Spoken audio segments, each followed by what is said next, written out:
Imagine acordar alguns dias depois do Natal, com a sua família ainda em clima de festa, e em menos de um minuto, tudo que você conhece simplesmente deixar de existir. A sua casa, a sua rua, a sua cidade inteira.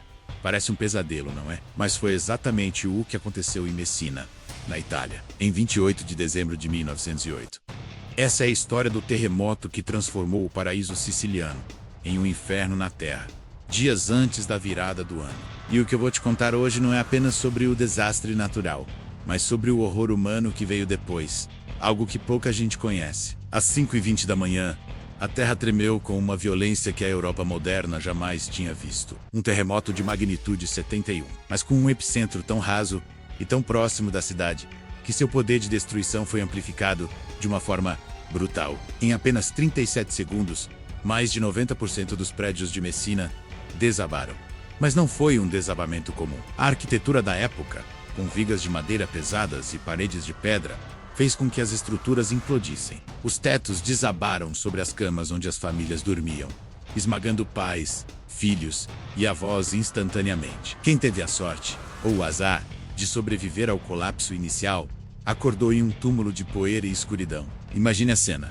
Você está preso sob toneladas de entulho, talvez com um braço quebrado, mal conseguindo respirar. Ao seu lado, você ouve a voz do seu irmão, da sua mãe, de um filho. Vocês conversam, tentam se acalmar, prometem que a ajuda vai chegar, mas as horas passam, e as vozes ao seu redor começam a silenciar, uma por uma. Primeiro os mais fracos, depois os que perdem a esperança. Crianças pequenas choravam por seus pais, seus chamados ecoando pelos escombros, até que o cansaço e a desidratação os venciam, e o silêncio tomava conta. Relatos de sobreviventes descrevem esse tormento psicológico como algo pior do que qualquer dor física. Ficar ali, vivo, ouvindo sua família inteira morrer lentamente ao seu lado.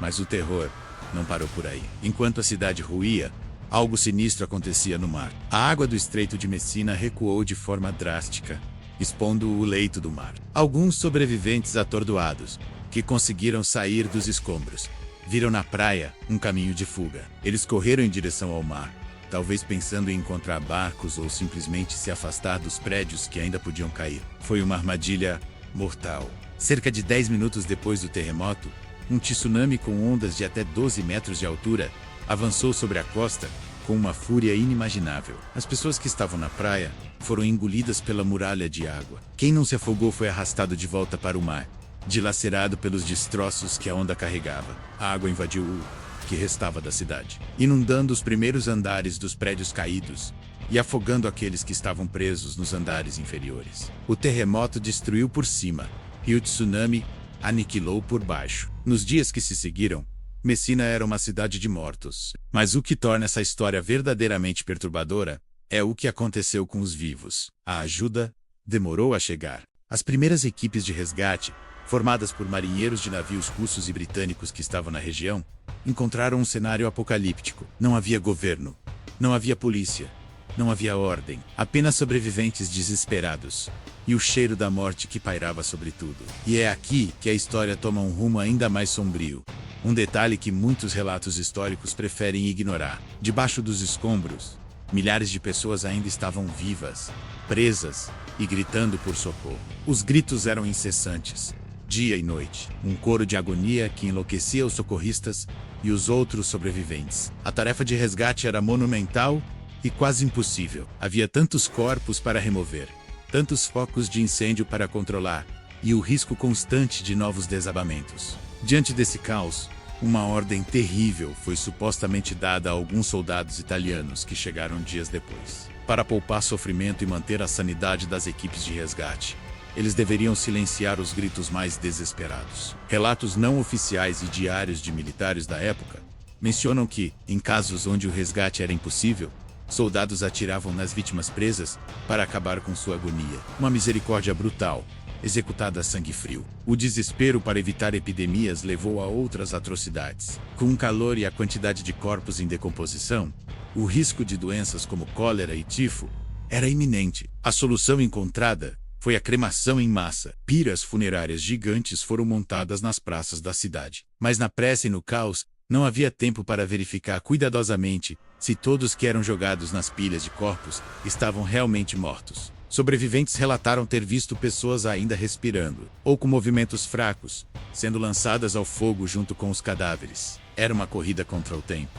E a vida de um indivíduo que talvez pudesse ser salvo pesava menos do que o risco de uma epidemia que mataria milhares. Pessoas foram enterradas vivas, queimadas vivas. O instinto de sobrevivência coletivo se sobrepôs a qualquer resquício de humanidade. A contagem final de mortos é imprecisa, mas estima-se algo entre 80 mil e 120 mil pessoas, somando Messina e a cidade vizinha de Reggio Calabria, que também foi devastada. Corpos eram empilhados nas ruas como lixo, esperando para serem queimados ou jogados em valas comuns. Crianças órfãs, com os olhos vazios de choque, vagavam pelas ruínas em busca de pais que nunca mais veriam. A cidade que dias antes se preparava para celebrar o Ano Novo, agora estava em silêncio absoluto.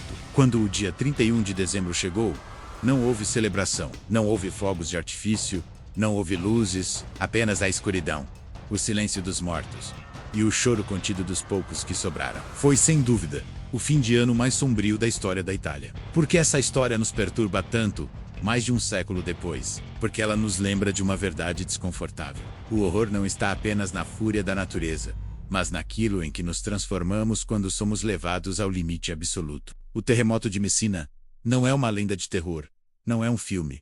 Foi real. As decisões impossíveis, os atos de crueldade disfarçados de misericórdia, a escolha de quem vive e quem morre. Tudo isso aconteceu. É um lembrete cruel de que, para muitas pessoas, a promessa de um feliz Ano Novo pode ser interrompida da forma mais brutal possível, e que o verdadeiro inferno pode começar quando a terra para de tremer. Essa história nos força a refletir sobre a fragilidade da nossa civilização e da nossa própria humanidade. O que você faria em uma situação como essa? Seria um herói, uma vítima, ou alguém forçado a tomar uma decisão monstruosa? Deixe sua opinião nos comentários. Se você gostou dessa análise profunda de um evento histórico pouco conhecido, não se esqueça de deixar o seu like, se inscrever no canal e ativar o sininho para não perder os próximos vídeos. Obrigado por assistir e até a próxima.